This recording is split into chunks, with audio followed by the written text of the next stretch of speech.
Vous venez d'acheter un nouveau stabilisateur, vous souhaitez faire des vidéos de folie, bien stabilisées, mais pour ça, il faut respecter quelques petits réglages en amont.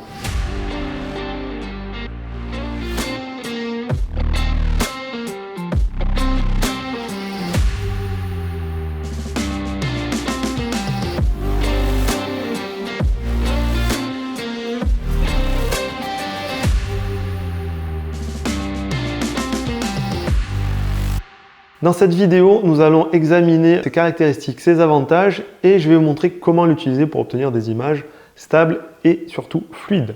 Alors avant d'attaquer, si vous kiffez mon contenu, n'hésitez pas à vous abonner, à me mettre un petit pouce bleu, ça fait toujours plaisir et ça prouve que vous aimez mon contenu. Maintenant, on va voir ensemble comment bien calibrer son stabilisateur. Déjà, mettez votre boîtier sur le stabilisateur. Il faut faire l'équilibrage correctement. Sinon, vous allez avoir des micro-tremblements et ce n'est pas ce qu'on veut voir à l'image. Je vais vous montrer rapidement comment on règle les trois axes qui sont l'inclinaison, le roulis et le panneau. Donc ça se fait super vite, enfin maintenant parce que j'ai pris le coup. Vous réglez déjà l'inclinaison, une fois que c'est fait, on va passer au roulis. Pareil, ça se fait plus ou moins vite. Le seul peut-être c'est le panneau qui est un peu plus galère à régler. Donc voilà, vous prenez votre stab, vous le mettez un peu en diagonale et vous équilibrez un peu votre stabilisateur et votre boîtier. Une fois que c'est fait, vous faites un petit autotune avec l'application de DJI.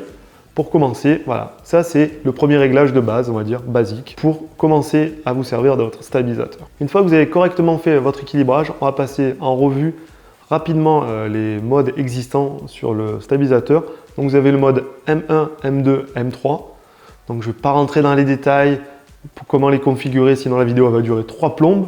Si vous voulez que je vous fasse une petite vidéo, dites-moi dans le box commentaire, ça sera avec plaisir.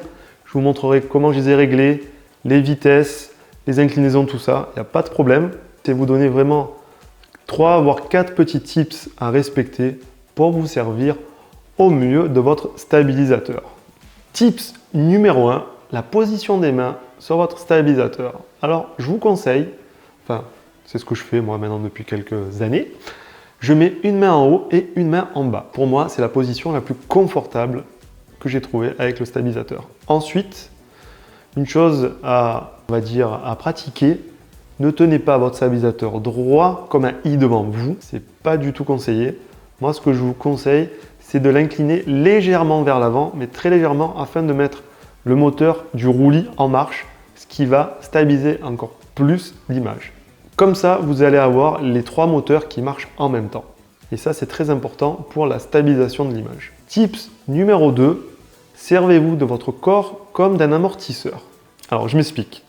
On va vous conseiller de faire la ninja walk, de marcher lentement. Bon, ok, ça c'est très bien. Moi, perso, quand je filme toute une journée, par exemple de mariage, si je m'amuse à faire du ninja walk, au bout de 3 heures, je ne marche plus, j'ai le dos cassé. Donc, je ne dis pas que je ne le fais pas. Je le fais de temps en temps, mais pas sur toute une journée. Moi, ce que je fais principalement, comme je vous ai dit, je prends mon stabilisateur, je l'incline un petit peu vers l'avant, je marche doucement, je fléchis légèrement les genoux, je garde les bras un peu loin du corps, coudes me servent d'amortisseur.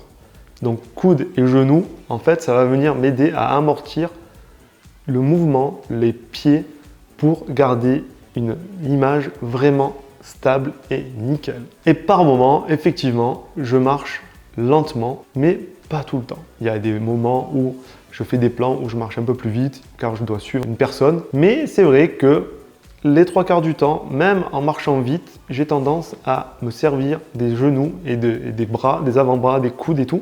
Donc ça fait que mon stabilisateur ne va pas bouger, c'est mon corps qui va tout absorber, les chocs, les mouvements, tout ça. Voilà. Et c'est très important. Tips numéro 3, séquencez vos prises de vue. C'est toujours plus sexy de voir plusieurs prises de vue d'une même action, mais avec différents angles, plutôt que de suivre cette action avec une seule prise de vue. Voilà, c'est pas top. Si vous suivez quelqu'un qui court, par exemple, et qui saute par-dessus un banc ou autre chose, ou même qui court tout simplement, filmez-le en le suivant par derrière, sur le côté, devant, filmez ses pieds, filmez son regard.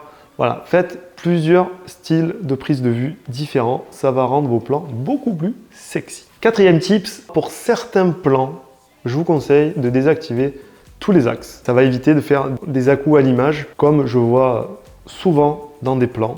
Et ça, c'est vraiment pas top. L'intérêt de désactiver tous les axes, c'est que la caméra ne bougera plus. Nous pouvons bouger le stabilisateur, la caméra restera fixe. Et ça, c'est très important pour faire certains plans, comme par exemple suivre quelqu'un latéralement sans mettre un seul à-coup. Que ça soit le plus net possible, que le mouvement n'est pas d'à-coup, parce que sinon votre stab va faire des micro à-coups et ça va se voir à l'image. Et ça, on veut vraiment l'éviter. Les amis, voilà, j'espère que cette vidéo vous aura aidé à obtenir des images fluides et stables et à comprendre un peu mieux le fonctionnement d'un stabilisateur.